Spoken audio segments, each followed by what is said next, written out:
Welcome to Fruit Snacks, a weekday podcast that covers big ideas about the Christian worldview in a bite-sized format.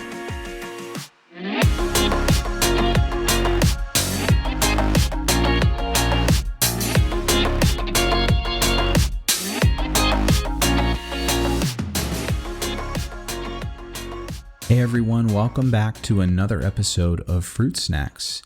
And in today's episode, we're going to look at another divine attribute. This one is the doctrine of divine aseity.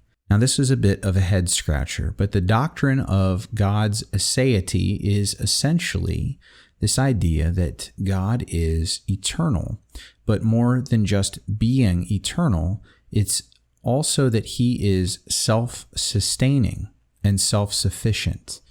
In fact, the word aseity itself simply means that there is no origin or source outside of itself or oneself. And so the idea is that God has no source or origin outside of himself, that he is truly and completely independent and self-sustaining.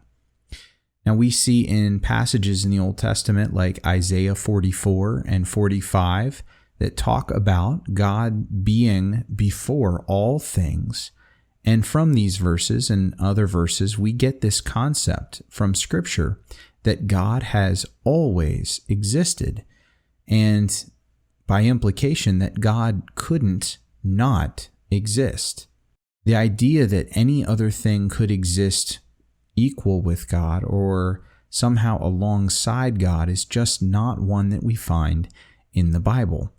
So what does this mean then for what things were like before creation? And I'll just say first of all that is language that we tend to use. We tend to ask what happened before God created, but to be technical about it, that's not a right way to frame the question.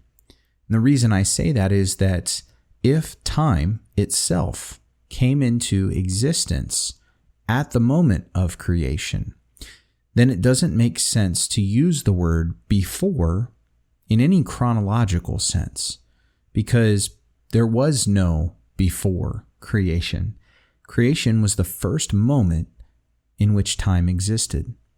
Now, we can talk about before in a logical sense, and that's what philosophers and theologians tend to do. But we are so used to thinking of things in a chronological way because we find ourselves within time. That's just part and parcel of existing in the way that we do.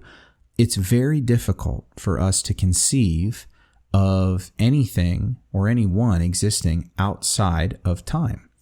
And yet, that is what would be required of God to exist prior to creation. Notice I didn't say before, but prior to, logically prior to. So what this means is that gets us into this idea of whether or not God is timeless. Because as an eternal being, it doesn't just mean that God is really, really old.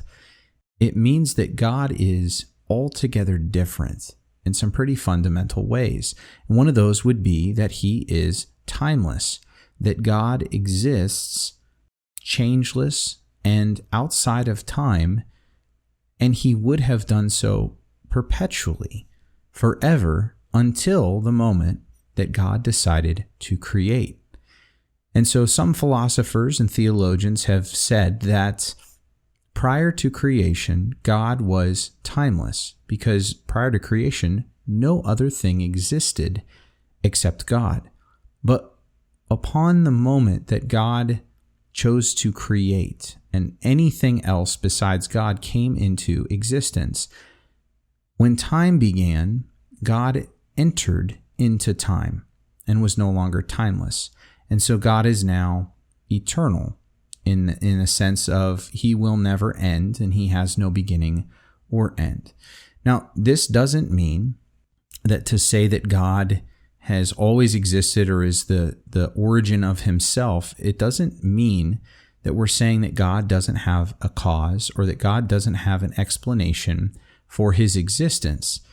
Arguments like the Kalam cosmological argument for instance, would usually qualify to say that when we're talking about things needing a cause for their existence, that we're talking about things that begin to exist. And God, by definition, never began to exist. But other arguments, like Leibniz's argument, for instance, which we haven't covered yet on this podcast, would say simply that everything needs an explanation for its existence if it exists, and God would be no exception. What we would say, though, as Christians in God's case, is that instead of the explanation for God's existence being some other thing or person outside of himself, which is true for me and you and every created thing that we happen to find ourselves looking at right now, it was the cause of that thing's existence, or the explanation of it rather, is something outside of itself. But in God's case, he simply is the explanation for his own existence. God is eternally self-caused, and there is nothing outside of himself that he depends on or that he needs. As I said at the beginning, this is a bit of a head-scratcher, but it's a very core doctrine to defining what we mean when we talk about who God is. That God did not become God. He does not need anyone or anything. And God had everything within himself and his own person to continue and carry on his existence perfectly forever.